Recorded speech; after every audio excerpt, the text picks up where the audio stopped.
Ya vengo. Tengo que enviar un dinerito. Bien portados, ¿verdad?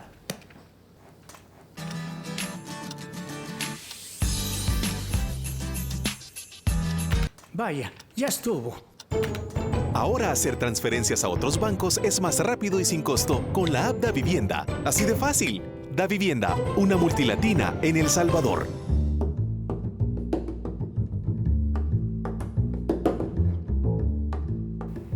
Buenas noches, bienvenidos a Foco. Soy Karen Fernández y como en cada programa estoy acompañada de Saúl Hernández, Arisbel Arismendi y Alberto Arene. Alberto, aprovechemos para que nos cuente un poco sobre el tema que va a desarrollar en su entrevista. El estancamiento socioeconómico de El Salvador.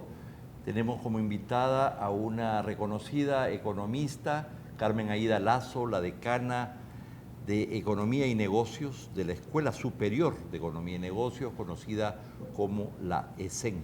Y les cuento que en Prisma vamos a explicar con datos los efectos de la política migratoria de la administración de Trump en el Triángulo Norte específicamente. Datos demuestran que las deportaciones hacia el Triángulo Norte han disminuido, pero también hay datos que muestran que las deportaciones en el caso de personas con perfil criminal en El Salvador han aumentado. Yo quiero comentarles que en Matices estaremos respondiendo a la pregunta ¿por qué reabrir el caso de la masacre de la UCA? Y eso a propósito de la solicitud que hizo el IDUCA hace pocos días para poder determinar responsabilidades de la autoría intelectual sobre este caso. Nuestro invitado es José María Tojeira, la persona más autorizada para hablarlo.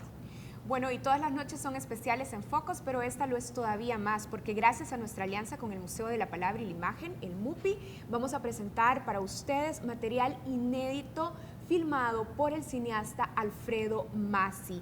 Este material, que por primera vez se va a transmitir en televisión abierta de nuestro país, documenta importantes momentos de la década de los 30 de nuestro país. Así es que quédense con nosotros. Recuerden que si quieren participar en el debate, pueden hacerlo a través de redes sociales utilizando la etiqueta Focos TV. Bienvenidos, buenas noches, iniciamos. La posguerra está agotada. Necesitamos analizar y alumbrar mejor el camino para construir el futuro. Soy Alberto Arene, economista. No solo somos un nuevo programa de opinión, somos una nueva revista de realidad nacional. Soy Karen Fernández, comunicadora. Juntos formamos un equipo de trabajo independiente y comprometido con este momento de la historia. Somos una síntesis entre madurez y juventud para el nuevo impulso del futuro. Soy Saúl Hernández, politólogo. Bienvenidos a Focos.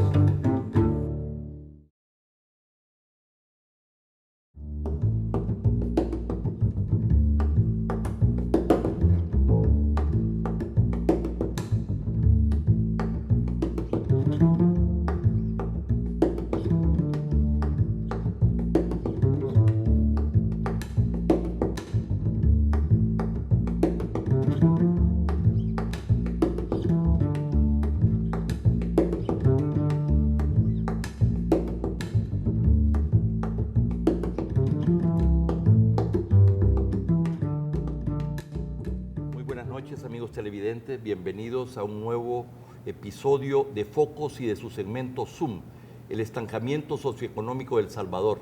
¿Qué hacer para superarlo? Es el tema que nos ocupa esta noche. El Centro de Progreso Social de la Fundación Poma esta semana hizo un balance sobre el progreso social de El Salvador de los últimos 25 años. Después de los avances significativos en los últimos años, se observan estancamientos y retrocesos en varios indicadores fundamentales. Para entender mejor semejantes hallazgos, conversamos esta noche con una destacada economista, decana de Economía y Negocios de la Escuela Superior de Economía y Negocios, ESEN. Nos agrada conversar esta noche con Carmen Aída Lazo, a quien le doy la más cordial bienvenida. Muchas gracias, Alberto, por invitarme a este programa. Es un gusto tenerte en Focos. Has tenido 12 años intensos en tu desarrollo profesional desde que regresaste de tus estudios. Después de concluir una licenciatura en Economía y Negocios, precisamente en ESEN, hiciste una maestría en Economía Aplicada en la Pontificia Universidad Católica de Chile, otra maestría en Administración Pública en la Escuela John Kennedy de la Universidad de Harvard.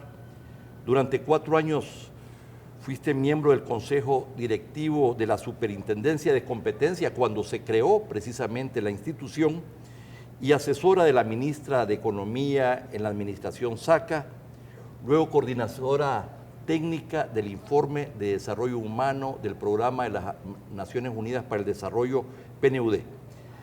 Desde el PNUD, primero, y desde la ESEN, después trabajaste estrechamente con la Secretaría Técnica de la Presidencia y el Gobierno de Estados Unidos en la elaboración de la estrategia y el plan de la Socio para el Crecimiento y el Fomilenio 2.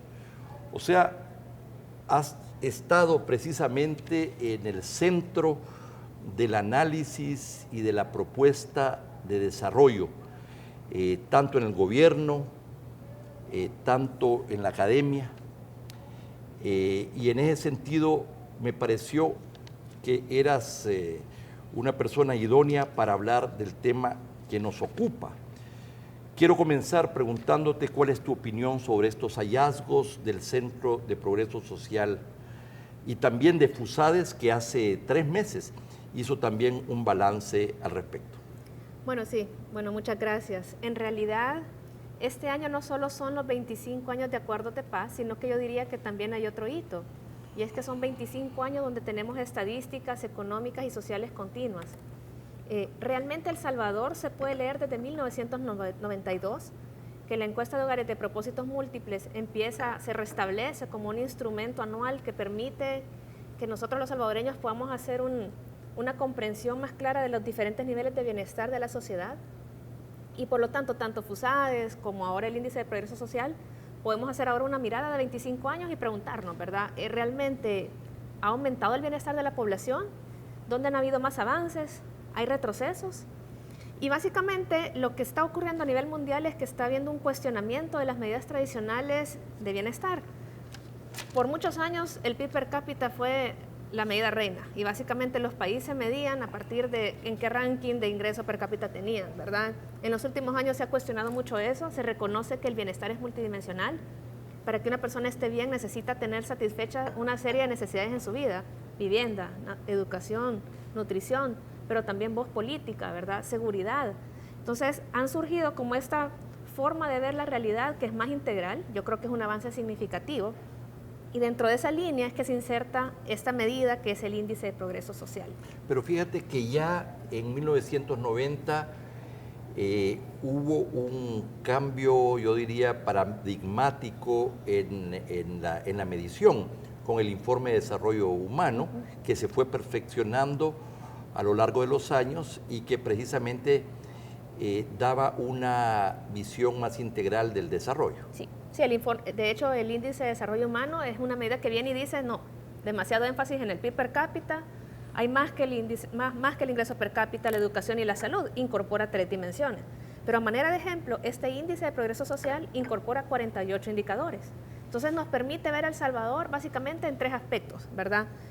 Cómo se están satisfaciendo las necesidades básicas, una segunda categoría que llaman los fundamentos del bienestar, y una tercera categoría que se llama oportunidades. Digamos que la primera categoría son todos esos indicadores para que una persona pueda sobrevivir, ¿verdad? ¿Qué necesita una persona para sobrevivir? Nutrición, acceso a salud básica, agua y saneamiento, vivienda y seguridad, ¿verdad? Luego que una persona satisfecha esas necesidades básicas, se pasa a una segunda categoría de indicadores que son los fundamentos del bienestar, ¿verdad? Que son esas digamos, necesidades que si están satisfechas nos permite tener cierta autonomía en la vida. ¿Qué incorpora ese indicador ahí? Acceso a conocimientos básicos, acceso a información y comunicación, salud y bienestar, esperanza de vida, y muy interesante, algo que casi nunca se incorpora, la sostenibilidad del medio ambiente. Y un tercer grupo de indicadores es de oportunidades, y son esos indicadores que, bueno, satisfecha esas necesidades básicas, qué cosas deben ocurrir para que yo pueda optar por mi plan de vida. Entonces el IPS incorpora ahí derechos personales, por ejemplo, los derechos políticos, ¿no? Que generalmente uno no los piensa cuando habla de bienestar, libertad personal y de elección, tolerancia, acceso a educación superior. Entonces el IPS, por así decirlo, es una medida más amplia, más completa e integral que lo que han venido haciendo los indicadores tradicionales.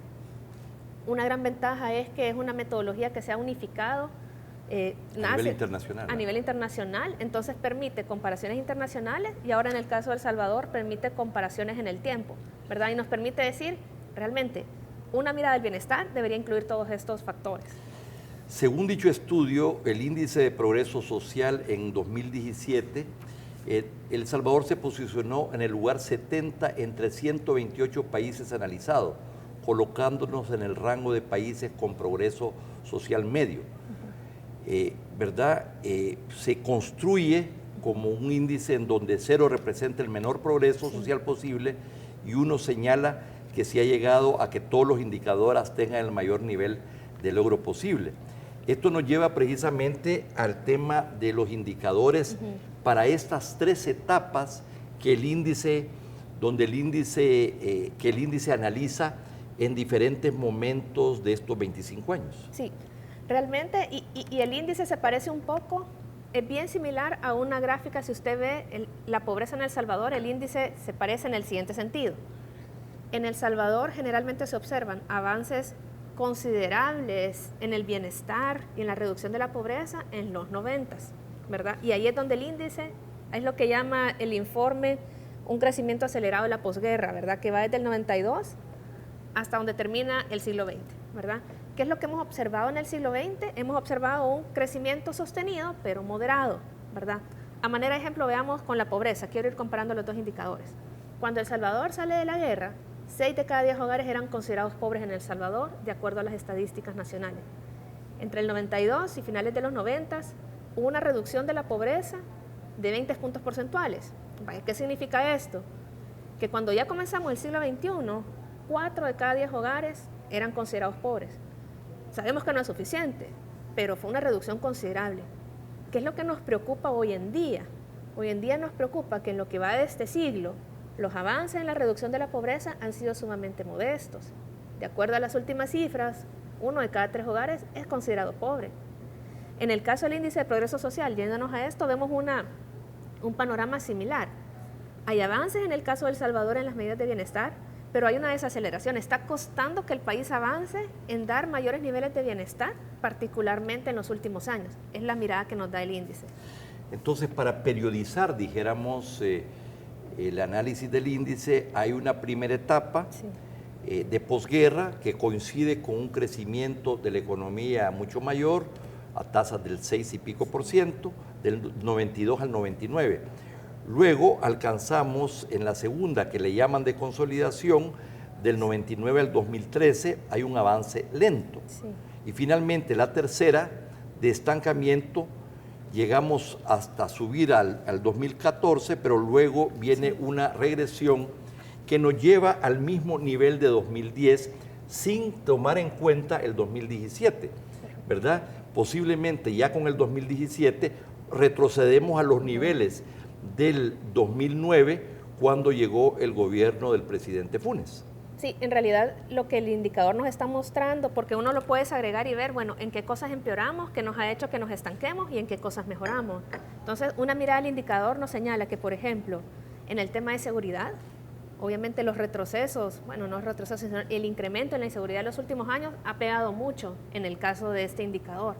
Y realmente cuando se compara el IPS a nivel internacional, si algo destaca El Salvador, es decir, comparado con los países de renta similar o de IPS similar, el tema de seguridad es un tema sustancialmente, marcadamente diferenciado para el caso de El Salvador de manera negativa.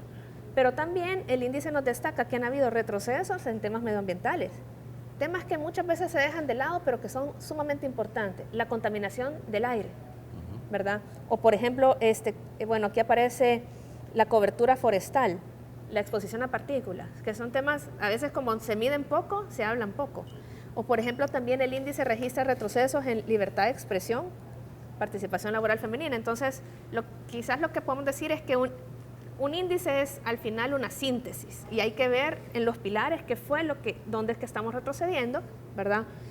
Y entonces lo que nos indica este informe es que son en estas áreas del bienestar donde están habiendo retrocesos que están haciendo que el índice se estanque. Y en otras áreas los avances son muy lentos. Por ejemplo, un tema que reiteradamente parece que estamos avanzando muy poco es en el trabajo formal. La participación, el acceso de personas a trabajo formal no ha cambiado sustancialmente en los últimos 10 años. Lo que la OIT llama trabajos decentes. Y ni siquiera, porque el trabajo decente la OIT a veces lo pone con cierto nivel de ingresos, el formal, o sea, el acceso a seguridad, a cotizar en una AFP, a seguridad social, todavía Puede estar en el mínimo, pero bueno, por lo menos puede... tiene acceso a esa red. Entonces, se ha mantenido estancado, o sea, de todos los que trabajamos en la PEA, ¿verdad? 3 de cada 10 tenemos un trabajo formal. En la población económicamente activa. En la población económicamente activa, para no usar el término técnico. Y todavía 7 de cada 10 tienen una inserción precaria, inestable, ¿verdad? Entonces, hay temas donde, y ese tema preocupa mucho, ¿verdad? Hay temas donde los avances son muy modestos, hay temas donde hay retrocesos, y también hay que decirlo, hay temas donde hay avances. Y nada más yo sí quisiera tener un panorama mixto en el caso de El Salvador, y que también cuando leamos el país reconozcamos que hay cosas que hemos avanzado. A manera de ejemplo, el acceso, por ejemplo, a agua por cañería en la casa, que es un tema que de verdad, sobre todo a las mujeres, les puede implicar, o sea, altos costos de transporte, ¿verdad? Niñas que no van a la escuela porque tienen que asumir esas tareas, y son temas en los que se ha avanzado. O sea, el país registra mayor acceso a los servicios públicos. Casi hoy el 96% de la población tener energía en su casa. Comparemos cómo cuando salíamos de la guerra, qué porcentajes estaban. Entonces, o sea, sí creo que el panorama de El Salvador es un panorama mixto, que sí hay una preocupación porque esos avances se han estancado, es decir, uno ve como una tendencia a que no se progrese mucho más, y sí debería ser un tema de alerta los retrocesos. Y entonces en ese sentido el IPS nos da como una radiografía que nos permite enfocar los esfuerzos. Bueno, pero la conclusión de este estudio, leyéndolo, analizándolo, es que de alguna manera lo que avanzamos del 2010 al 2014, lo retrocedimos en el 2015 y 2016, sin contar 2017, para situarnos a cómo estábamos en el 2010. O tal vez cuando llegó el presidente Funes y el FMLN al gobierno. Dice el informe que entre 2014 y 2017, El Salvador está entre los países que más bajaron su puntaje en el IPS global. Sí, ¿verdad? Y eso se une a esa sensación colectiva y que está reforzada por los indicadores de que realmente hay un sentido de preocupación por los avances económicos y sociales de los últimos años. En realidad, lo dice el IPS, lo dicen las cifras de crecimiento, o sea, que El Salvador crezca este año 2.3% no puede ser un motivo de satisfacción cuando la región está creciendo al doble, y está creciendo al doble hace 10 años. Vamos a analizar precisamente la explicación de este fenómeno, de por qué estamos estancados, cuando regresemos de este corte comercial.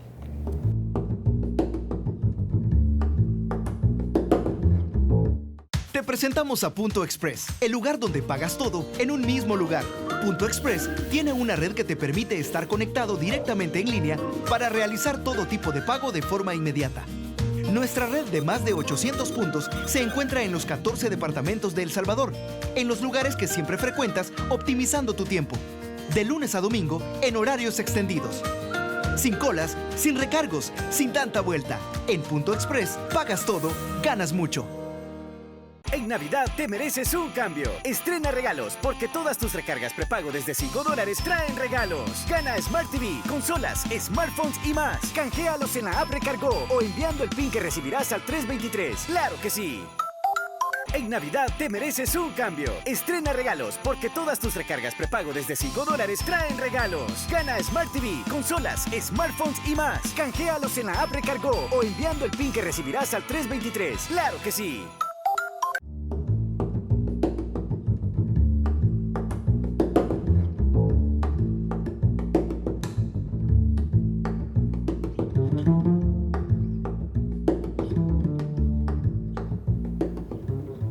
El estancamiento socioeconómico de El Salvador. ¿Qué hacer para superarlo? Ese es el tema que nos ocupa esta noche. Estamos conversando con Carmen Aída Lazo, decana de Economía y Negocio de la Escuela Superior de Economía y Negocios de la ESEN. Bueno, antes de irnos al corte comercial, estábamos analizando los periodos de estos 25 años, y en lo que respecta a la consolidación. Fue un periodo de avance más lento pero sostenido, marcado por fluctuaciones en el crecimiento económico y por el agotamiento de las reformas de la posguerra. Esto me parece un tema fundamental porque básicamente el estudio analiza cómo que se agotó, ¿verdad? La economía se agotó, el crecimiento se agotó, o sobre todo las reformas que se hicieron a principios de la década de los 90, que explicarían al menos una parte de los periodos de la etapa de crecimiento. Por supuesto, hubo un tema de rebote, ¿cómo se llama? Factores de producción no utilizados, que ya cuando vino la paz permitió esas altas tasas de crecimiento. Pero bueno, me interesa entonces oír tu apreciación sobre por qué pasamos de ese periodo de consolidación llamado, si bien bajo crecimiento, pero todavía estábamos creciendo. Todavía los índices de progreso social aumentaron. Terminó el gobierno anterior y todavía vimos que 2013 y 2014 hubieron indicadores positivos. Y ya en el 2015 y el 2016 viene la caída. Sí, bueno, el índice, como mencionamos, en realidad es una conjunción de factores, ¿verdad?, que no podemos atribuirlo exclusivamente a una cosa. Realmente los indicadores que más caen son los medioambientales, los de seguridad, algunos de tolerancia también caen. Pero en general, cuando uno hace una mirada de El Salvador y las causas de este país no está dando lo que esperamos en términos de empleo, en términos de generación de riqueza que pueda ser distribuida entre la población, realmente hay varios como sospechosos, le llamo yo, los sospechosos de siempre, ¿verdad? Indudablemente es difícil que una economía avance en indicadores sociales cuando crece poco y cuando hay una limitada nivel de inversión. O sea, uno puede estudiar el caso de los países que han crecido sostenidamente, que han crecido 25 años, y uno encuentra una constante, y es que esos países invertían por lo menos el 25% del Producto Interno Bruto, ¿verdad? O sea, la inversión total como porcentaje del PIB ha sido grande, cuando en un país como El Salvador ha promediado 14% en los últimos años. Entonces, quizás podemos dejar un poquito los indicadores sociales y hablar de esos determinantes económicos subyacentes que están ahí, están latentes y están explicando la capacidad de El Salvador para avanzar en progreso económico. Bueno, creo que le aumentaste un poquito porque más bien anda por el 11 y el 12% de inversión privada en relación al PIB. Pero bueno, esto dicho, me llamó la atención la declaración que hizo el director ejecutivo de la Fundación Poma, Alejandro Poma, que es precisamente la institución que impulsó este IPS. Dice, el escrito refleja que en los últimos 5 años el país ha estado estancado en varios de los indicadores y esto está relacionado con la baja inversión y el crecimiento de la economía, que es precisamente lo que tú estás planteando. Correcto, ¿verdad? Y entonces, El Salvador nunca ha sido un país que ha tenido tasas robustas, y eso hay que reconocerlo, ¿verdad? Como usted señaló, existe un periodo en el que El Salvador se posiciona en el tope de los países que crecen en la década de los 90, de hecho en el primer quinquenio, pero realmente desde finales de los 90 empieza a desacelerar la economía de El Salvador.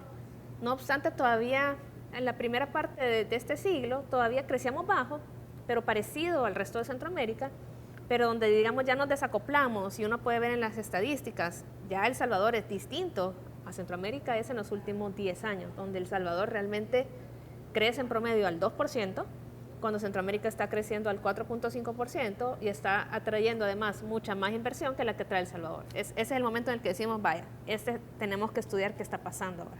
Bueno, pero eso me lleva precisamente a la llegada del gobierno del presidente Funes.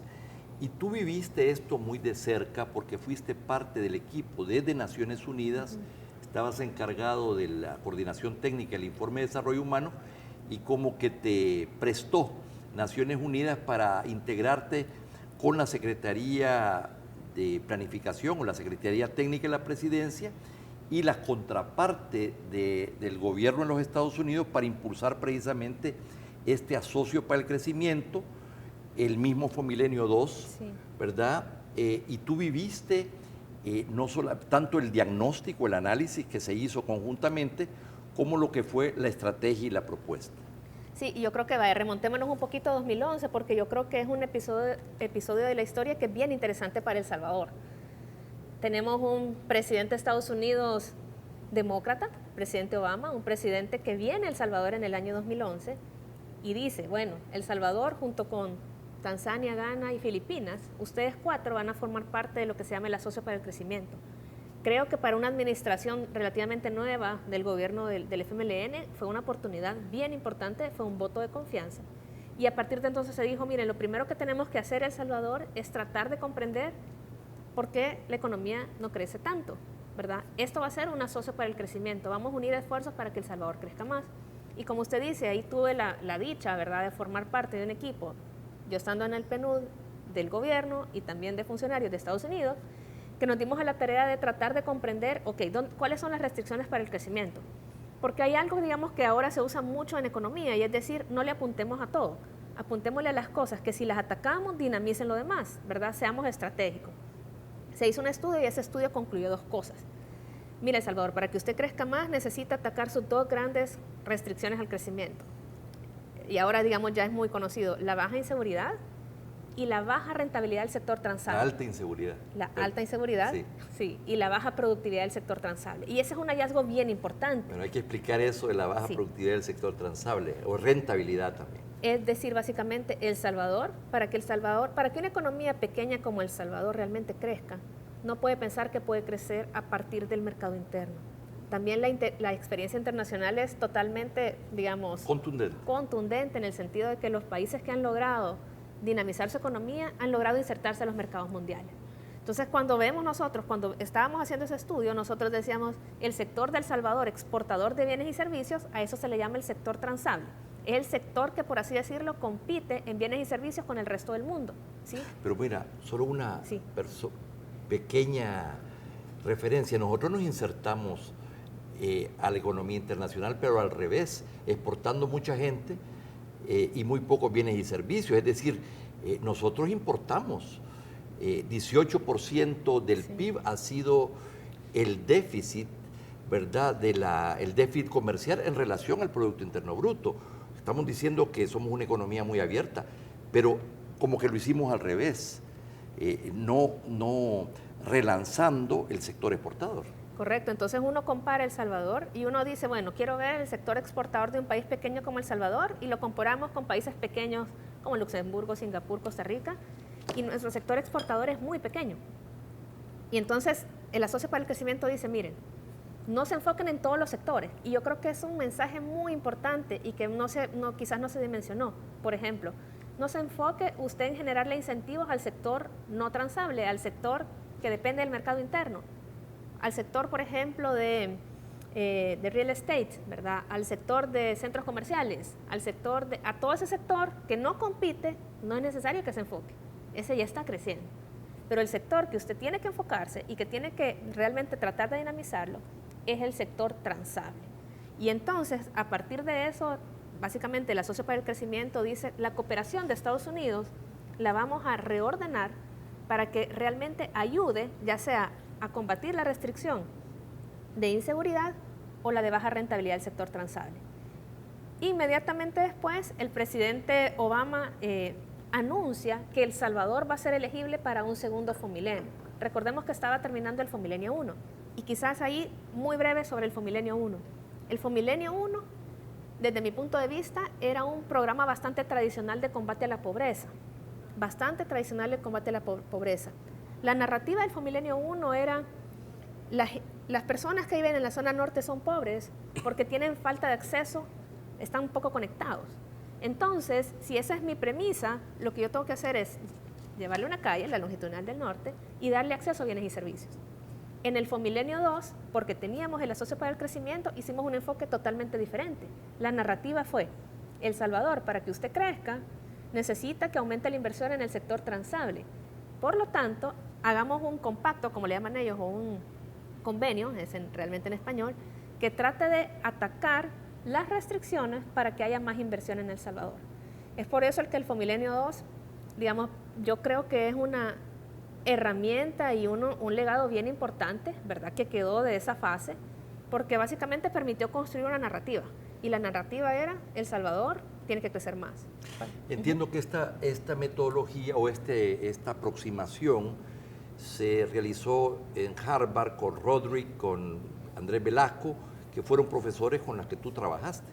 Sí, realmente ellos en el año, de hecho cuando yo estudiaba allá en Harvard fue que se puso de moda esto, y ahí, de hecho la metodología la inventaron con El Salvador cuando ellos vinieron en el 2003 como parte de un equipo de FUSADE, porque desde el 2003 estábamos viendo por qué no crece la economía.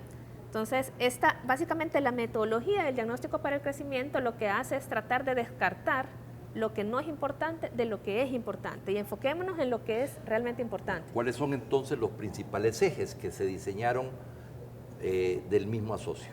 Entonces el asocio dijo, enfoquémonos en inversión en el sector transable y enfoquémonos en seguridad. MCC, como cooperante de Estados Unidos, no puede financiar actividades de seguridad. Entonces dijeron, el Fomilenio nos vamos a enfocar en generar las condiciones para la inversión. Entonces, ¿qué fue lo que hicimos? Hicimos una consulta bien amplia con sector privado para tratar de identificar, ok, sector privado, ¿qué necesita para invertir? Díganos, ¿qué necesita para invertir? Y es así que el Fomilenio 2 básicamente fue concebido con 3 grandes pilares, ¿verdad? En primer lugar, uno que fue novedoso incluso para MCC, y es tener un pilar de inversión. Básicamente lo que se dijo es, El Salvador, para que haya más inversión, usted tiene que mejorar el clima para hacer negocios, ¿sí? Es así que Fomilenio 2, por ejemplo, incorpora la creación de una institución que ya está operando, que es el Organismo de Mejora Regulatoria, que lo que va a hacer es revisar de manera sistemática con metodologías cómo reducir los costos de hacer negocio en El Salvador a partir de la revisión, ¿verdad?, de toda la burocracia y los procedimientos que ya están, ¿verdad? Por otro lado, también ese compacto contiene elementos que son bien novedosos, como la creación de un fondo para apalancamiento de la inversión.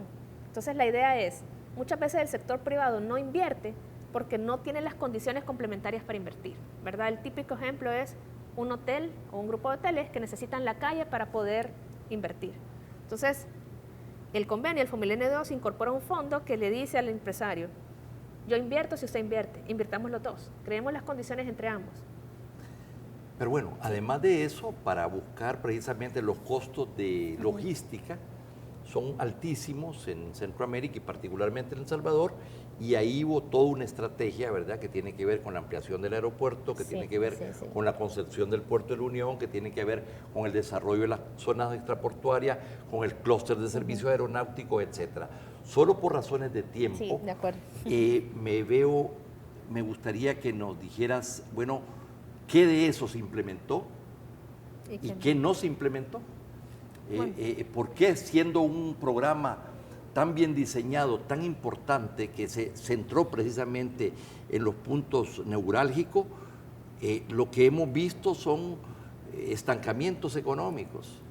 Yo creo que cuando cambian los gobiernos en general tendemos a observar, y yo que he estado siguiendo varias administraciones, observamos que se produce obviamente una falta de continuidad en las políticas públicas, que definitivamente eso termina afectando mucho la ejecución de los proyectos, ¿verdad? Y yo creo que esta vez no fue la excepción, ¿verdad? Yo quizás uno de los proyectos en los que yo trabajé y que después ya no vi continuidad, nosotros habíamos incluido en el Fomilenio la inclusión de asocios públicos privados, ¿verdad? Porque los asocios públicos privados son una herramienta, obviamente no son la panacea, ¿verdad? Porque no hay panaceas, pero son una herramienta para financiar cierta inversión pública, sobre todo cuando no hay recursos del Estado. Entonces, como usted señala, ¿verdad?, estaba la posibilidad, por ejemplo, de la ampliación de una terminal de pasajeros para el aeropuerto con la modalidad de APP, ¿verdad? Obviamente ese tema entró el nuevo gobierno y dijo, vamos a revisar este tema, y ese tema ha quedado ahí, ¿verdad? Y yo creo que en un país donde la inversión pública es sumamente baja y se está convirtiendo además, lamentablemente, en la variable de ajuste fiscal, ¿verdad?, porque es la variable que se está sacrificando, creo que no se pueden descartar mecanismos alternativos para financiar proyectos estratégicos. Entonces, ese tema diría yo que quedó ahí. Y otros temas sí han ido avanzando a un ritmo más lento, como el Organismo de Mejora Regulatoria, que creo que está haciendo avances bien interesantes. Otro tema, el tema de capital humano. Fomilenio 2 entiendo que está haciendo una estrategia bien interesante en el tema de capital humano, que va a tomar cierto tiempo para que veamos los resultados. Fomilenio 2 también tenía una estrategia de en la parte logística, con las aduanas, tramos de carretera, pero obviamente es tramos de carretera, pero si hay excesivos problemas en las aduanas, son intervenciones incompletas. Entonces yo diría que ha habido un poco a veces de falta de continuidad en las políticas y algunos temas en los que todavía no termino de entender bien por qué no se les dio continuidad. Así es. Bueno, entonces, por supuesto, el bajo crecimiento, la baja inversión, el bajo crecimiento, los problemas relativos a la insostenibilidad de la deuda pública, los impagos, los efectos que esto ha tenido y finalmente el ajuste fiscal desordenado que comenzó, todo esto ha tenido efectos, por supuesto, en las condiciones de vida de la población y particularmente habría una correlación, creo, entre este estancamiento al que hemos referido y precisamente la falta de continuidad completa de esa estrategia que se diseñó. Desgraciadamente el tiempo se nos acabó y será en otra ocasión cuando vamos a hablar de qué se puede hacer precisamente para poder superar esta fase de estancamiento socioeconómico en que está el país. Quiero agradecerte tu presencia esta noche en Focus. Muchas gracias por invitarme, Alberto. Un gusto. Mucho gusto. Y a ustedes, amigos televidentes, muchas gracias por sintonizarnos. No nos cambie, viene Prisma.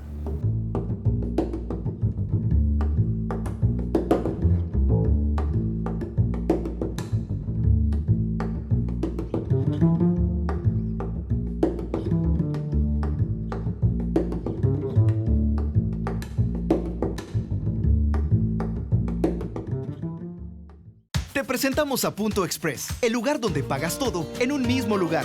Punto Express tiene una red que te permite estar conectado directamente en línea para realizar todo tipo de pago de forma inmediata. Nuestra red de más de 800 puntos se encuentra en los 14 departamentos de El Salvador, en los lugares que siempre frecuentas, optimizando tu tiempo. De lunes a domingo, en horarios extendidos.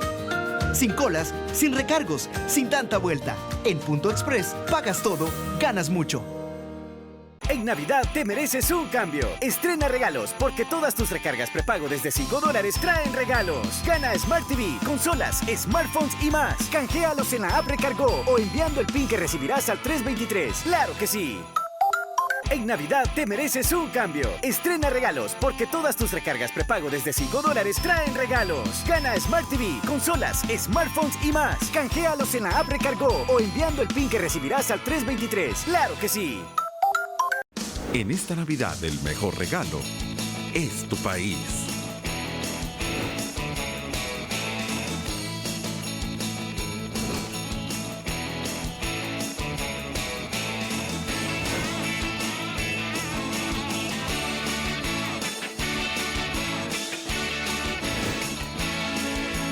Disfrútalo. Felices fiestas te desean Pueblos Vivos.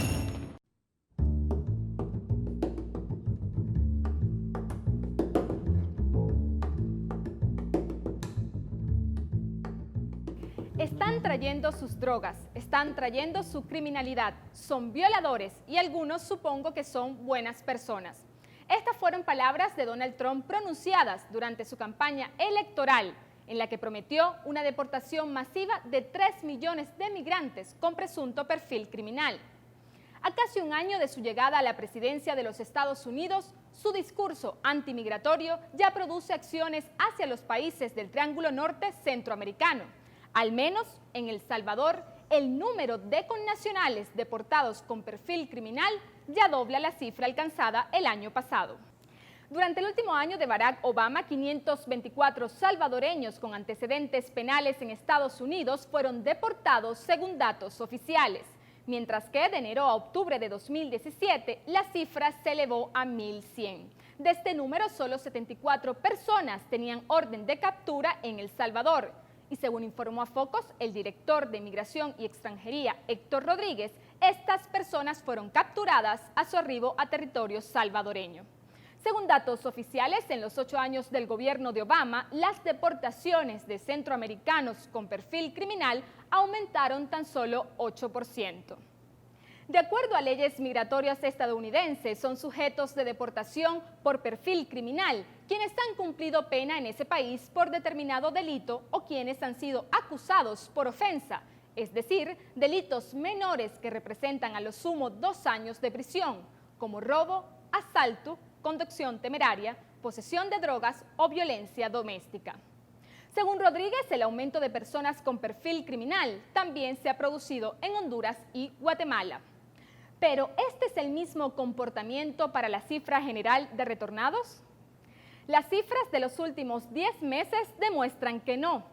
En datos de la Organización Internacional para las Migraciones, las deportaciones al Triángulo Norte han caído en más del 35% respecto a 2016.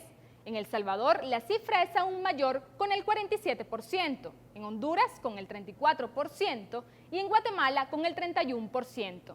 Mientras que las deportaciones procedentes de Estados Unidos han disminuido en 12%, las de México se han reducido en un 48%.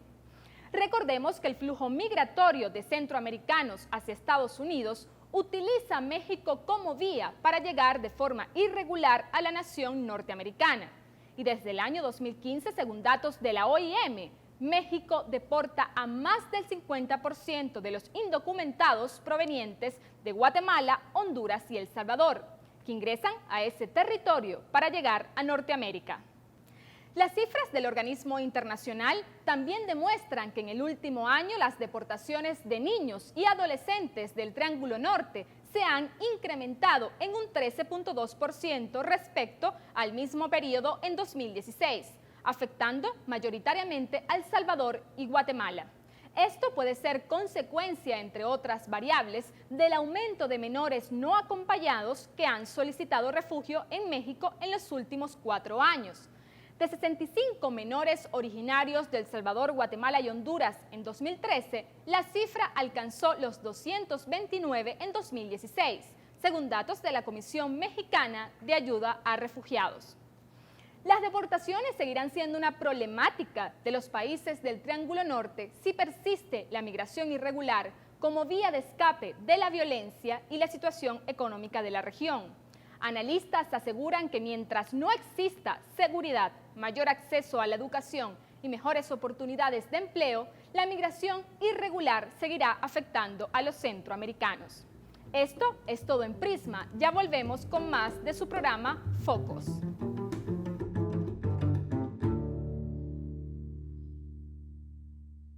Amor, ¿cómo es la clave del banco? Es el cumpleaños de tu mamá. No, es la de mi mail. Entonces es la fecha de nuestro aniversario. ¿Sí pudiste? Sí. ¿Quieres que te ayude? No, tranquila, amor, tranquila. Se te olvidó, ¿verdad? Ahora puede recuperar su clave o asignar una nueva desde la app Davivienda. Así de fácil. Davivienda, una multilatina en El Salvador. ¿Quiénes somos? ¿Qué nos define? No somos lo que tenemos. No somos lo que prometemos. Somos lo que hacemos. Esforzándonos día a día, capacitándonos constantemente, contagiando optimismo, convirtiendo lo bueno en algo mejor. Sé el que hace. Inscríbete hoy. Hagamos la diferencia. Universidad Tecnológica de El Salvador. El pollo y el huevo han formado parte de tu vida. A veces caliente, a veces frío, a veces visible, a veces invisible. El pollo y el huevo han estado siempre contigo. Son los alimentos de todos los días, los saludables, los que no pueden faltar en tu casa, porque te nutren y te dan fuerza. Aves, 60 años. Pollo y huevo todos los días.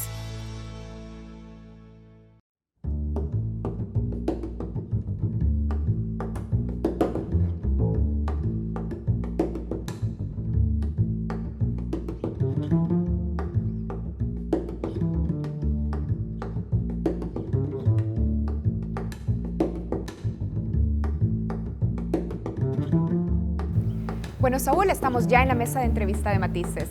¿Qué tal? Buenas noches, Karen. Buenas noches. Queremos decir para iniciar este espacio de entrevista que el pasado 16 de noviembre se cumplieron 28 años desde el asesinato de Elba y Celina Ramos y los 6 padres jesuitas Ignacio Yacuría, Ignacio Martín Baró, Segundo Montes, Juan Ramón Moreno, Amando López y Joaquín López. Por esa masacre han sido señalados como responsables altos mandos del ejército salvadoreño de la denominada Graduación La Tandona, que conducían la estrategia militar durante los años de la Guerra Civil salvadoreña y también durante la presidencia de Alfredo Cristiani. Este crimen, la masacre de la UCA, ya ha estado en los tribunales salvadoreños. En 1991 fueron juzgados y condenados los autores materiales, aunque 2 años más tarde fueron puestos en libertad con entrada en vigencia de la ley de amnistía. En el año 2000, los acusados responsables de ser autores intelectuales fueron librados de cargos por un juzgado de nuestro país también. Hay elementos de contexto también en torno a esta información que estamos proviendo en esta introducción, Karen, porque recordemos que la ley de amnistía fue declarada inconstitucional en julio del año 2016. Y en ese contexto, el IDUCA solicita ahora a la justicia salvadoreña que reabra el caso para determinar responsabilidades de quienes ordenaron este grave crimen contra los derechos humanos. Para profundizar en esta solicitud, en este tema, hoy nos acompaña José María Tojeira, director del Instituto de Derechos Humanos de la UCA, del IDUCA. Bienvenido, padre. Muchas gracias, un gusto estar con ustedes. Bueno, iniciamos. Padre Tojeira, el IDUCA argumenta que en el año 2000 el sobreseimiento definitivo que libró de cargos a los autores materiales, a los autores intelectuales de la masacre fue aplicado de manera fraudulenta y contraria a la ley. Este es el argumento que ha presentado el IDUCA. ¿Por qué? ¿En qué basan su argumentación? Bueno, los crímenes de lesa humanidad no están sujetos a prescripción y el sobreseimiento se dio por prescripción. Además, nosotros decíamos, como nos ha reconocido eso la Sala de lo Constitucional, que si había una amnistía que impedía juicios, no podía correr la prescripción. Y nosotros estábamos convencidos de que no era aplicable la amnistía a los autores intelectuales. ¿Por qué no era aplicable? Porque la misma Sala de lo Constitucional poco antes había dicho que la amnistía no cubría ni a los funcionarios del gobierno de Cristiani, según el artículo 244 de la Constitución, ni cubría tampoco los crímenes de lesa humanidad. A pesar de eso, dijeron que el tiempo de la prescripción había corrido, mientras que el propio fiscal Artiga había dicho inicialmente que iba a esperar a que se pronunciara la sala a ver si la amnistía no los cubría o no, digo, porque si no los cubría, pues iba a empezar el juicio. Cuando la sala dijo que no los cubría, él de todas maneras pidió sobreseimiento por amnistía y por prescripción. Es decir, entonces sí creemos que fue, digamos, un juicio con elementos fraudulentos y está reconocido además por la Sala de lo Constitucional en este momento. Padre, el señalamiento como responsabilidad intelectual para René Emilio Ponce, ya fallecido, Juan Orlando Cepeda, Inocente Orlando Montano, Francisco Elena Fuentes y Rafael Humberto Larios, además de tener respaldo, digamos, en la argumentación en lo recogido por el informe de la Comisión de la Verdad, ¿hay una prueba o pruebas adicionales que el IDUCA tiene para presentar en el marco de esta reapertura del caso? Mira, en los juicios no hay pruebas siempre, vamos, no hay pruebas automáticas, ¿verdad? Lo que es evidente es que un movimiento como el que se hizo para asesinar a los jesuitas, casi un grupo de 40 personas que entró en la UCA, es un movimiento que tiene que estar controlado por el Estado Mayor. Esa noche no había luz y los soldados, según las declaraciones de ellos mismos, salieron de la escuela militar y caminaron hasta la UCA. Toda esa zona estaba muy protegida por grupos de diversos batallones. La única manera de que sin luz no se enfrentaran entre ellos es que hubiera una coordinación del Estado Mayor. Entonces, ellos pasaron por diversos grupos de vigilancia sin ningún problema, una coordinación del Estado Mayor. Ahora, ¿quiénes controlaban el ejército en ese momento? Pues mire, básicamente gente de la Tandona. Tenían aproximadamente, creo que unas 5 brigadas de las 6 brigadas que hay en El Salvador. Tenían al jefe y al subjefe del Estado Mayor, tenían la inteligencia militar, tenían otros cargos dentro del Estado Mayor, tenían la brigada San Carlos de aquí de la capital, tenían 2 viceministros, uno de la policía y otro de la Fuerza Armada, 2 viceministros de defensa. Es decir, tenían un poder que no era usual entre los militares, porque las tandas solían repartirse entre ellas mismas los cargos, eran tandas más pequeñas. En cambio, estos tenían casi un monopolio. Y la tradición entre los militares era actuar primero cuando les convenía y después informar.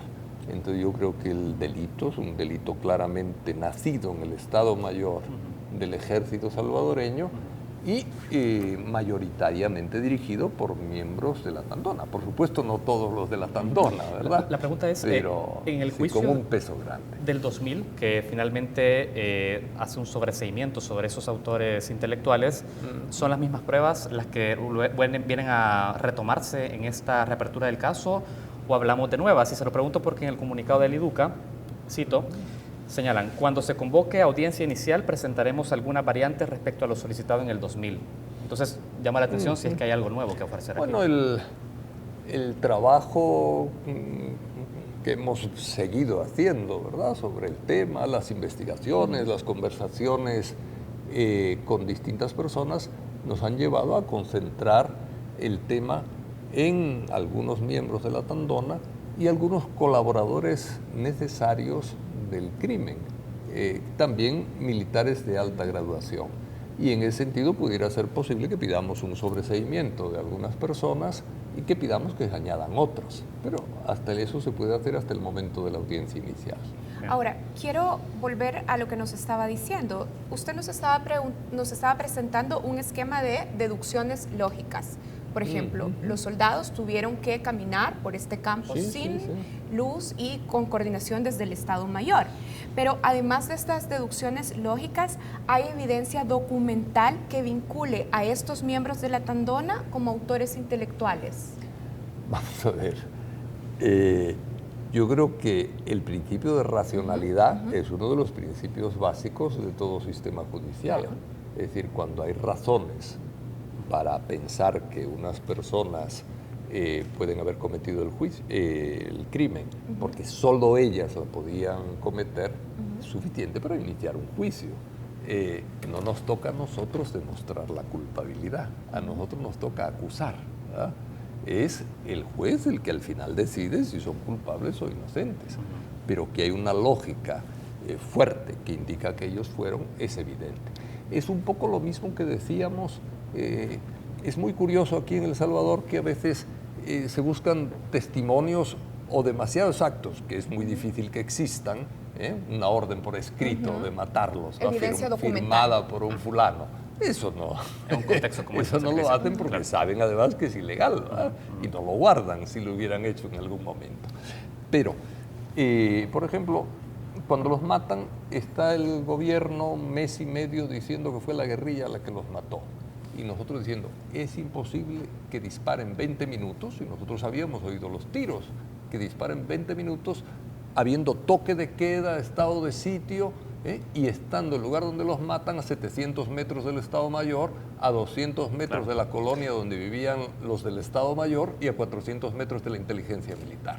Entonces, eso es una prueba lógica, para mí mucho más fuerte incluso que el que se haya visto alguna gente vestidos como soldados normales dentro de la UCA, que fue el testimonio de Lucía. Pero la lógica como que no les importaba.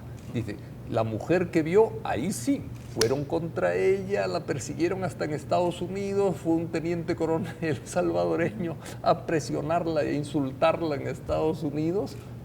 Una cosa increíble, ¿verdad? Padre, hemos hecho un recorrido de alguna manera cuestionando las evidencias en el caso por lo siguiente. De alguna manera el IDUCA, y esto usted nos lo responde, necesitará apoyo del Ministerio de la Defensa en alguna información que pudo haber estado, digamos, bajo custodia de la defensa en ese momento para poder reconstruir evidencia de ese operativo.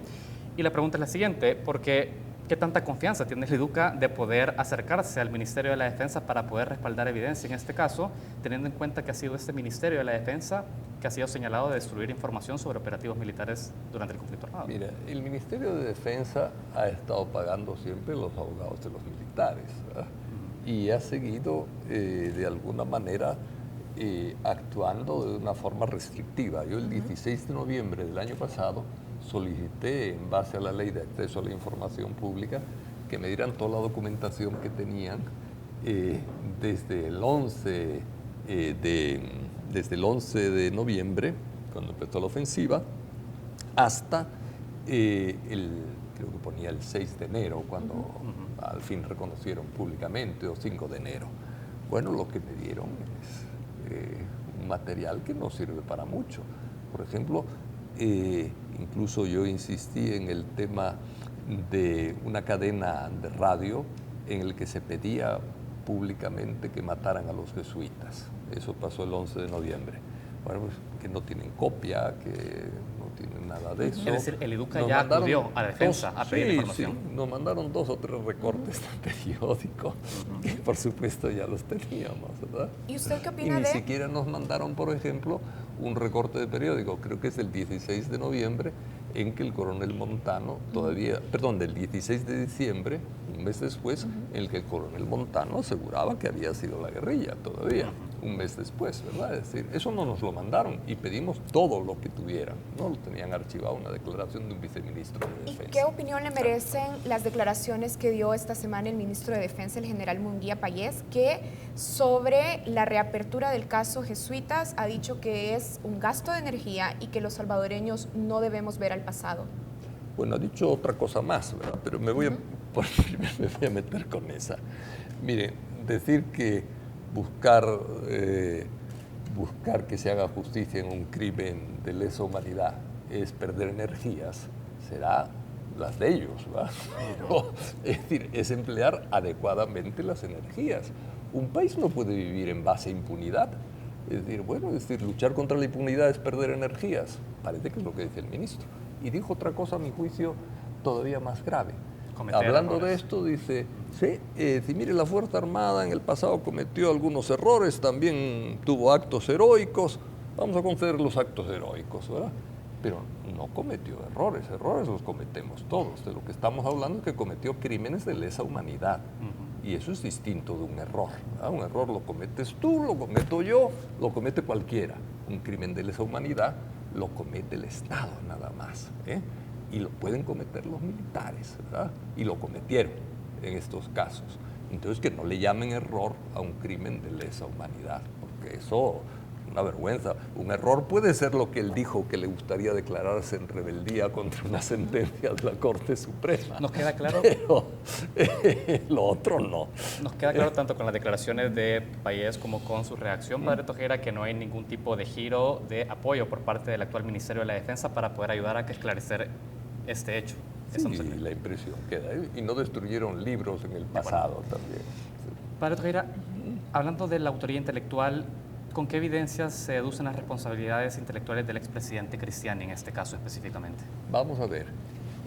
Nosotros hemos estado dándole vueltas al tema. Como te digo, estamos convencidos que el origen de la decisión está en el Estado Mayor, fundamentalmente, y gente que acuerpa el Estado Mayor desde distintos puestos que tenían miembros de la Tandona. Eso estamos convencidos. En el año 2000, al presidente Cristiani lo pusimos fundamentalmente porque teníamos suficientes datos para pensar que había encubierto el crimen. ¿Qué datos? ¿Qué datos? Bueno, un montón. Te voy a poner unos cuantos.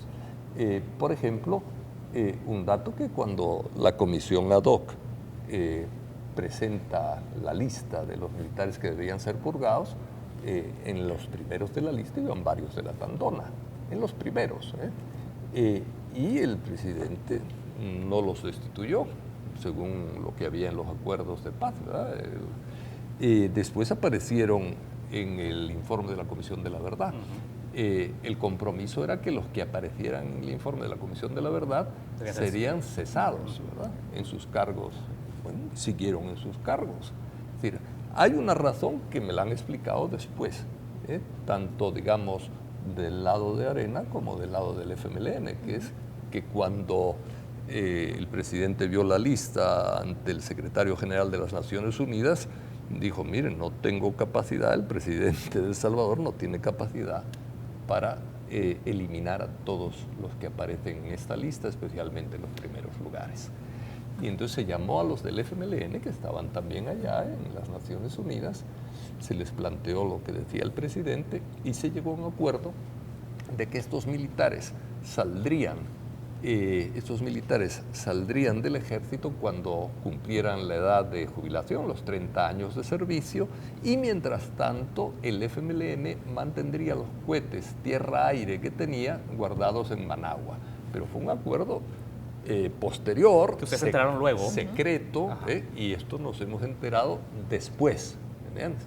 De por qué ese encubrimiento. Es decir, bueno, entonces lo que sabíamos en ese momento no era esto que estoy contando ahora, sino que había encubierto, y por eso estamos evaluando todavía, vamos a ver cómo se desenvuelven las cosas, pedir algunos cambios, sobreseyendo a alguna gente y incluyendo a otros que los consideramos colaboradores necesarios. Tenemos que hacer un corte ahora, pero quiero que quede algo claro entonces. Las evidencias que tienen o que se han tenido en el proceso es que el expresidente Félix Alfredo Cristiani cubrió el caso.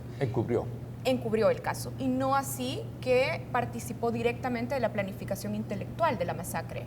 Ahí sí no tenemos absolutamente ninguna prueba que haya estado en la planificación intelectual. Bien. ¿Vamos a hacer la pausa?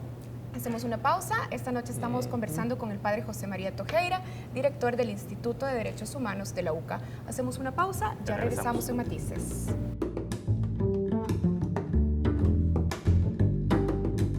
El Banco Central de Reserva presenta Economía en 30 segundos. ¿Por qué son importantes las proyecciones económicas? Las proyecciones económicas las hacemos todos, las familias, las empresas y el país. Se basa en supuestos y puede aumentar o disminuir. Estas se hacen de forma periódica para saber cómo evoluciona el consumo, las remesas y otras variables económicas. El BCR es el responsable de realizar las proyecciones económicas para el país.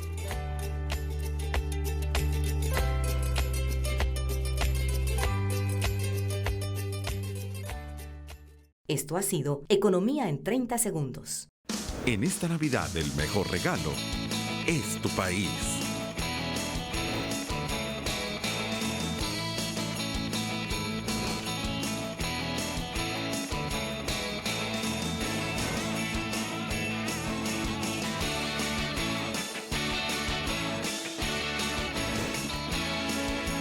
Disfrútalo. Felices fiestas te desean Pueblos Vivos. La verdad es la fuerza más importante de una sociedad. La verdad se comparte presentando los hechos con imparcialidad. La verdad la comparte un equipo comprometido, documentando cada momento clave de la historia. La verdad trasciende barreras y juntos tenemos el poder de compartirla. Compartamos juntos la verdad. Tu confianza en nuestro trabajo nos ha permitido compartirla durante 102 años. La prensa gráfica. Noticias de verdad.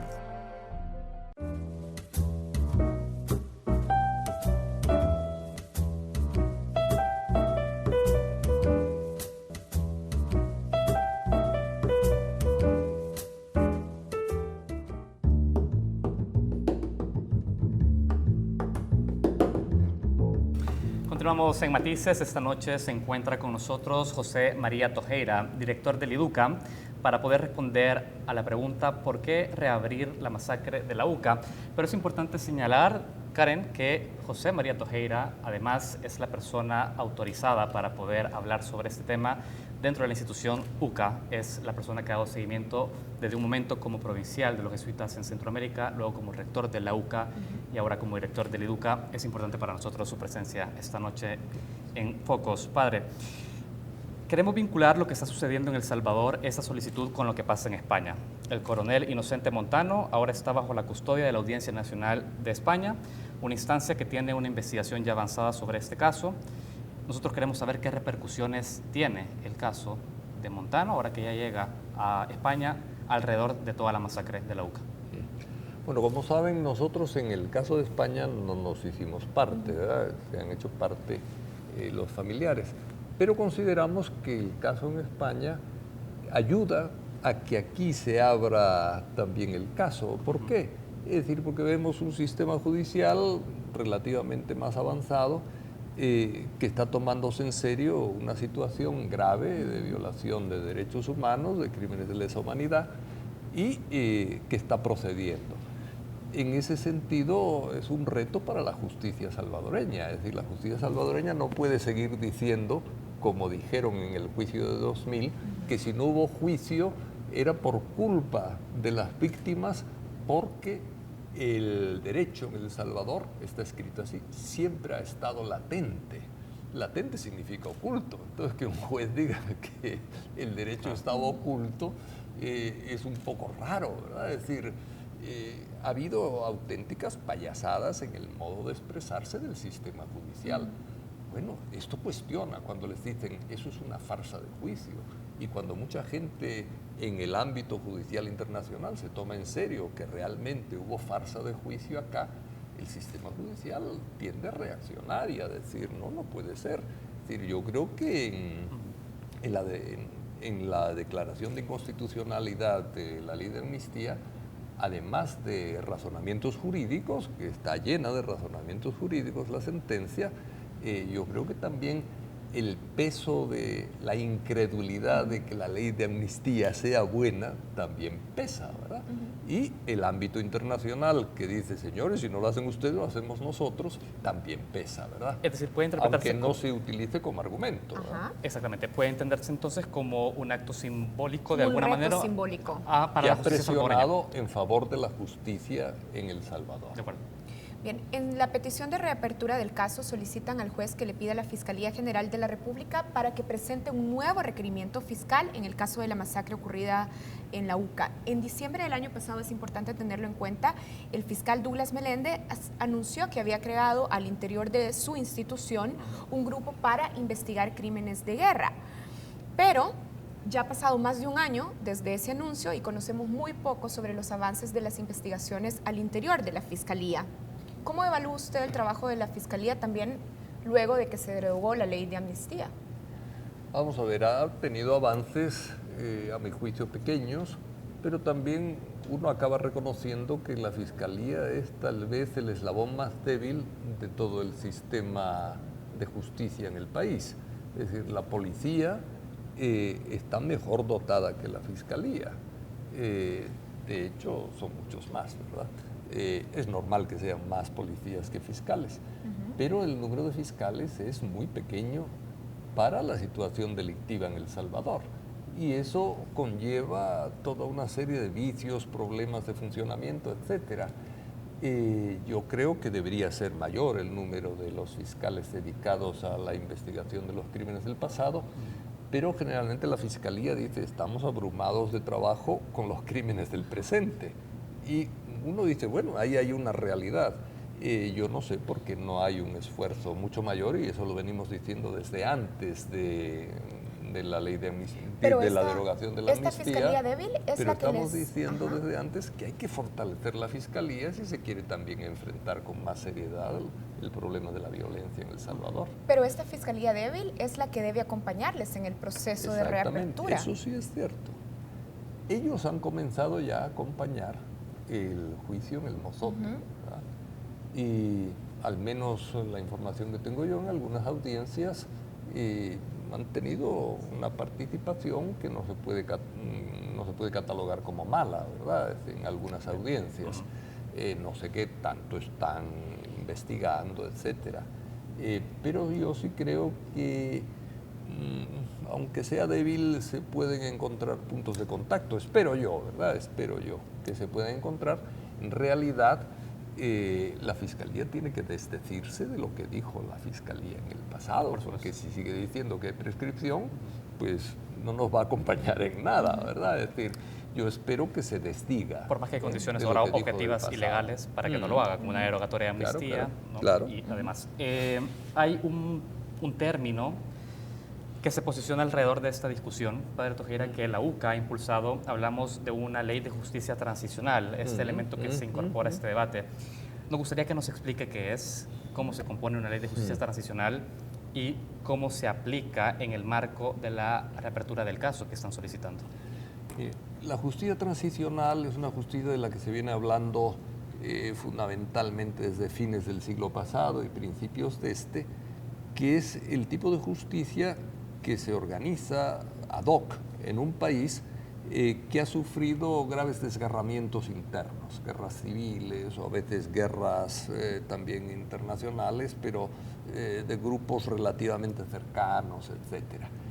Esta justicia transicional es una ley temporal normalmente, durante X años funciona una ley que facilita la llevada a juicio de los graves crímenes del pasado, fundamentalmente crímenes de lesa humanidad, y que nombra una serie de jueces, fiscales y personal dedicado a investigar esa situación. Es un sistema judicial.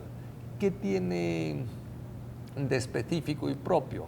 Bueno, generalmente una legislación propia para proceder, una designación de personas y en la mayoría de los casos tiene también mayor facilidad para conmutar penas en la medida en que los victimarios reconozcan la culpa, pidan perdón a las víctimas, etc. Generalmente la justicia transicional tiende también a fijar el interés prioritario en las víctimas, en la reparación de las víctimas y en los compromisos de no repetición. Y entre los compromisos de no repetición entran algunas medidas de reconciliación, llamémosle así, que implican a veces reducción de las penas o conmutación de penas. Coméntanos algo, padre. Luego de solicitar que se reabra el juicio de los autores intelectuales, ¿el IDUCA está contemplando conmutar penas si hay condenados después de este proceso?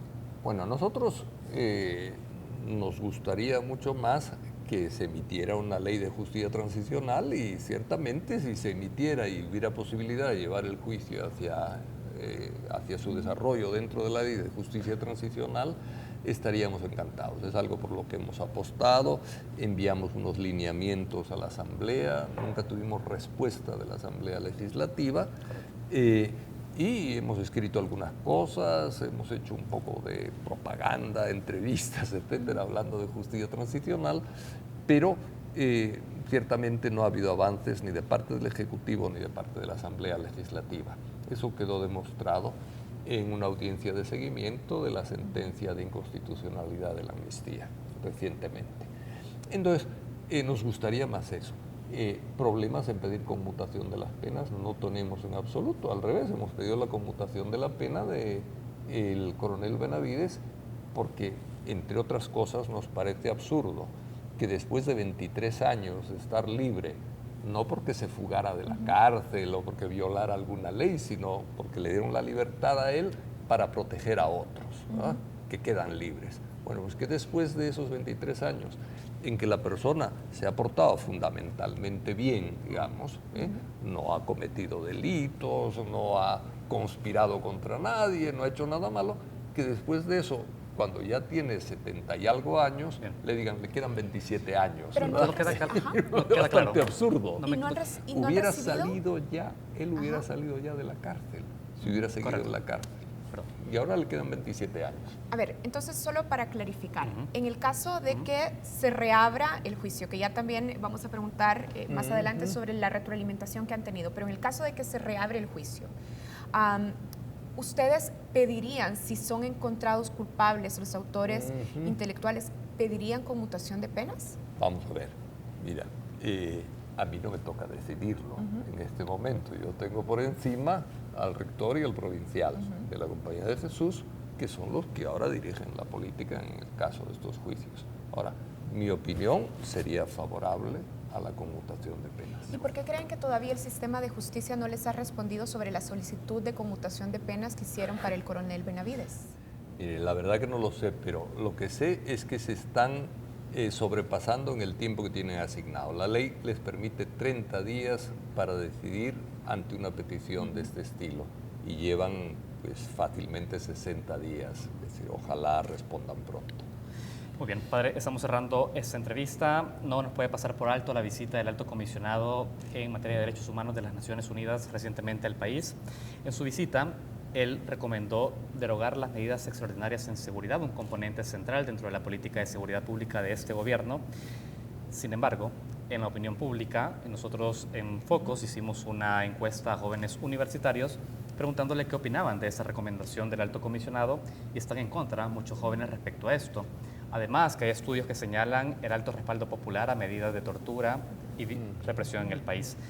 ¿Cómo se le explica a las nuevas generaciones que estas acciones represivas en un marco de criminalidad violan los derechos humanos, padre?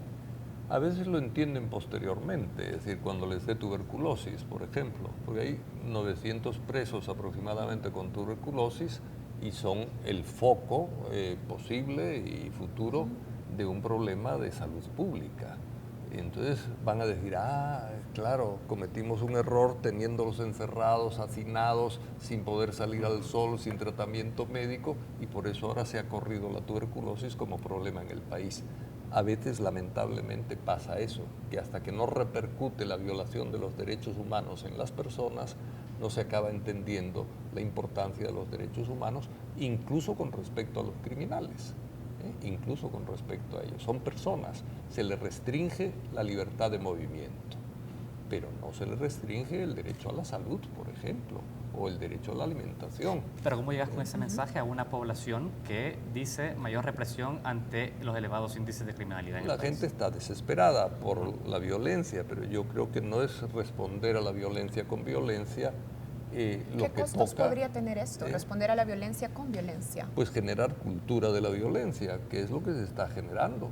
Es decir, con todo esto, hablar de represión, por ejemplo, del crimen.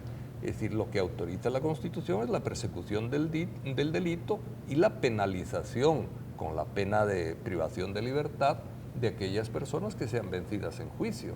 Pero aquí se habla de matar como perros y eso en las redes, ¿verdad? Y fuera de las redes, no, que represión. ¿Qué significa represión? Que vayan al diccionario, hombre. Es decir, represión significa, además, según el diccionario de la Real Academia, es contener o tratar de deshacer con violencia reclamaciones en el campo político y social. Represión no significa atacar al crimen, significa con violencia aplastar problemáticas sociales y políticas. Eso significa represión. Entonces, ¿por qué utilizan ese término contra el crimen? Es un poco absurdo, ni siquiera hablan bien el lenguaje con el que se expresan. Interesante la etimología de esa palabra. Muchas gracias, padre Tojeira, por esta entrevista. Así es. Hoy estuvimos conversando con el padre Tojeira sobre la solicitud de reapertura que ha hecho el IDUCA a la justicia salvadoreña en el caso de la masacre ocurrida en 1989. Gracias por habernos acompañado. Gracias a ustedes. Recordamos que José María Tojeira es director del Instituto de Derechos Humanos de la UCA y ha sido también rector de la UCA y provincial de la Compañía de Jesús en Centroamérica. Gracias. Hacemos un corte, ya regresamos con más de Focos.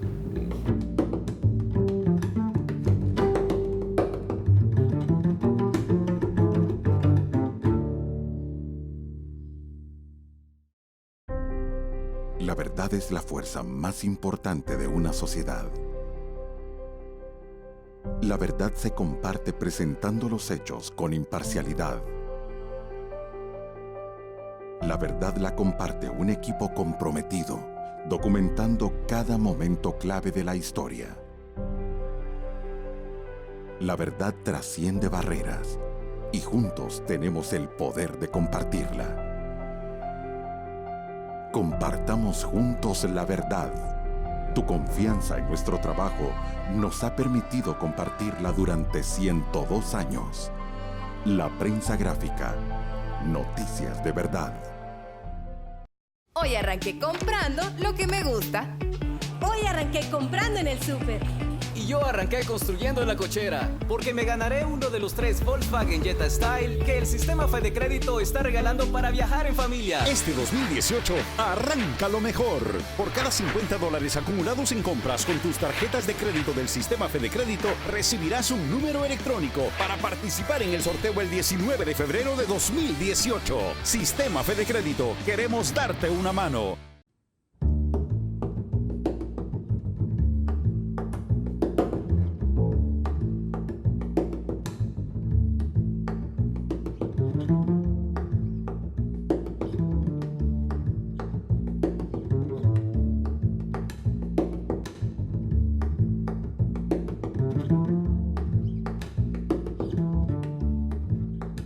En el último año, Estados Unidos, bajo la administración de Donald Trump, ha reforzado su política migratoria y beneficios como el TPS y DACA ya han sido revocados para Haití, Nicaragua y otros miles de jóvenes centroamericanos. El Salvador está a la espera de una decisión. Por ello, conversamos con el experto en asuntos migratorios, Juan José García, quien nos dio pistas para entender el impacto de la política migratoria de Trump en el flujo migratorio centroamericano. Veamos. Muchas gracias, Saúl, por la oportunidad. Agradecer también al programa Foco por tomar este tema como un tema prioritario en la agenda nacional. Y gracias por la oportunidad de vertir mis opiniones. Efectivamente, Estados Unidos ha señalado, por ejemplo, que solamente creando empleo e ingreso vamos a detener el flujo migratorio. Pues estos países le han demostrado al mundo que no solamente es necesario crear empleo, no solamente es necesario mejorar los niveles de ingreso, son necesarias otras cosas, son necesarios romper precisamente la cadena o el círculo vicioso de la migración, ¿no? Porque el círculo vicioso de la migración irregular nos condena precisamente que a pesar de crecer económicamente o de mejorar los niveles de seguridad, la migración va a continuar. Hay que romper con ese ciclo y con ese ciclo se rompe de manera integral. Además de crear empleo, hay que generar confianza en la población, esperanza en la población y eso solamente lo puede hacer la educación y la cultura. El bajar las tasas de migración irregular, de migración indocumentada, se necesita precisamente generar condiciones de arraigo de la población con sus territorios. Y eso pasa no solamente por crear oportunidades económicas, sino por, esto es fundamental, que esas condiciones o oportunidades económicas, empresariales, de mejorar los ingresos, conduzca a la población a generar esperanza con el país. Detrás del deportado hay mucho sufrimiento. Detrás del deportado hay familias que se han dividido. Detrás de la deportación hay desarraigos profundos. Hay gente que tenía ya 15 años de vivir en Estados Unidos y han sido deportadas. O sea, hay mucho sufrimiento detrás de los procesos de deportación. Hay mucho sufrimiento humano, muchas familias. En el caso del TPS, por ejemplo, no solamente son los 200.000 a que se les va a eliminar ese permiso de trabajo. Es que detrás de esos 200.000 hay más o menos 1 millón de salvadoreños que van a sufrir las consecuencias de esa eliminación. Sin embargo, ya en los últimos años, mi experiencia con el gobierno lo demuestra, es que se comenzaban a oír ya voces contra los TPS. Muchos republicanos anti-inmigrantes en el establishment político de Estados Unidos señalaban que después de 10, 12 años de TPS, ya esa palabra temporal se había transformado casi en permanente.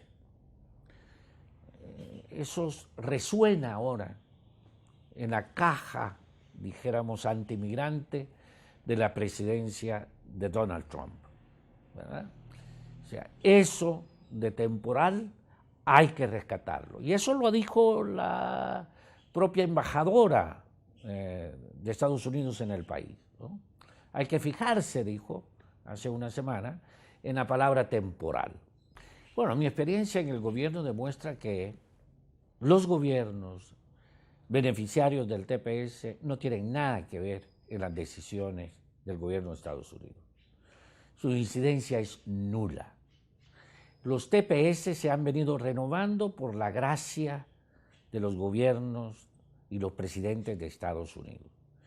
En el caso de la presidencia del expresidente Obama, era la alternativa a la frustrada reforma migratoria integral que nunca se viabilizó. Es decir, a ausencia de una reforma migratoria, les vamos a dar a estos países un alivio migratorio temporal, precario.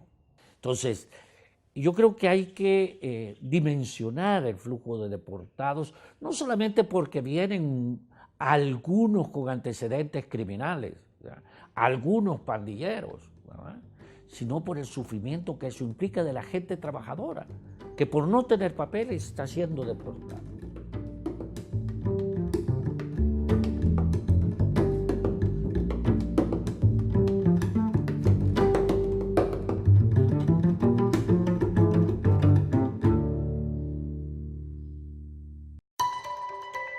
¿Quiénes somos?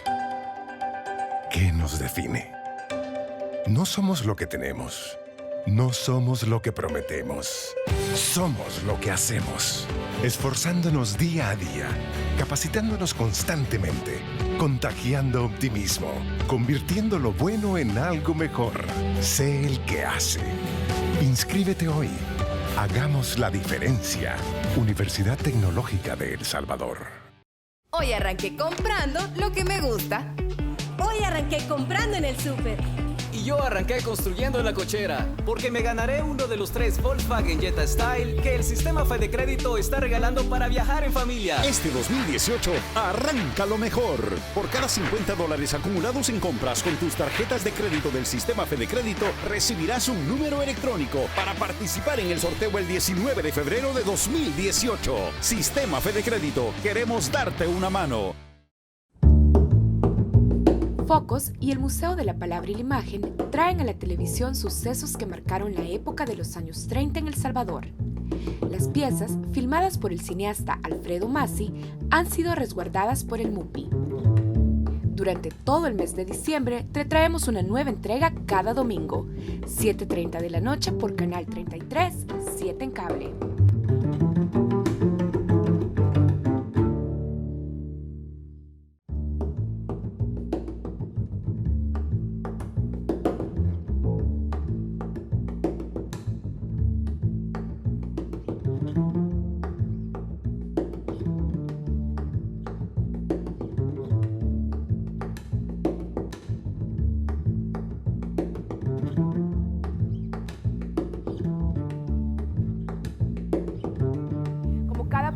Esta noche cerramos gracias a la colaboración del Museo de la Palabra y la Imagen, el MUPI. Esta noche es especial porque vamos a presentar material inédito de la historia de nuestro país. Estamos hablando de parte de la colección fílmica del cineasta Alfredo Masi. Gracias por acompañarnos. Los esperamos la próxima semana en Focos.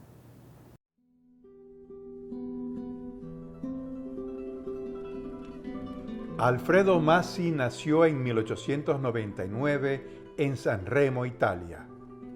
Luego de participar como soldado en la Primera Guerra Mundial, trabajó en teatro en París.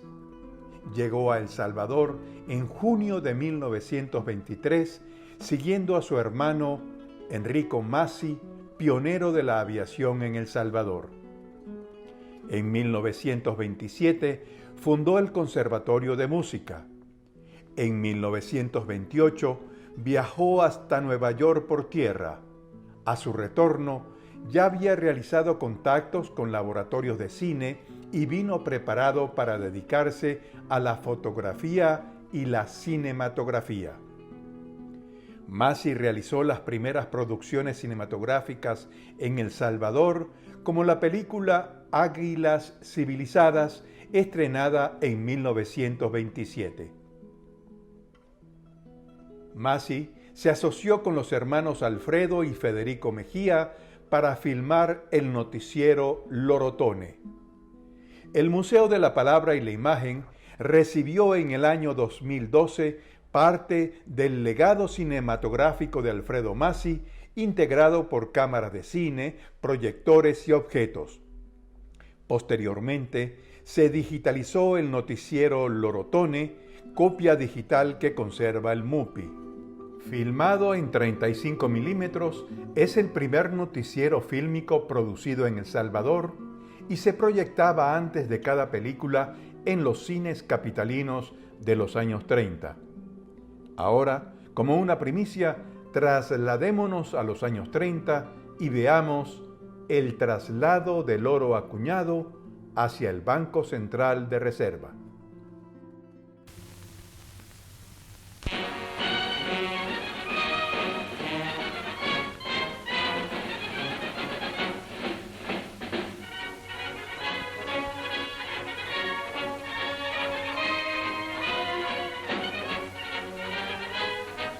El Banco Occidental, antigua y prestigiada institución bancaria, desde cuyo sótano será trasladado el oro acuñado al nuevo Banco Central del Estado, institución fundada este año de 1934. He aquí a una sección de la Guardia Nacional que ha sido destacada para escoltar con la seguridad del caso al oro acuñado que va a ser depositado en los sótanos del edificio que anteriormente fuera el Banco Agrícola Comercial. Estamos en el interior del Banco Occidental, donde don Juan Schilling, cajero del mismo banco, abre la puerta del sótano blindado, previo a los requisitos correspondientes, para hacer la entrega del oro acuñado allí en depósito a las autoridades nombradas por el Supremo Gobierno y a los directores del nuevo Banco Central.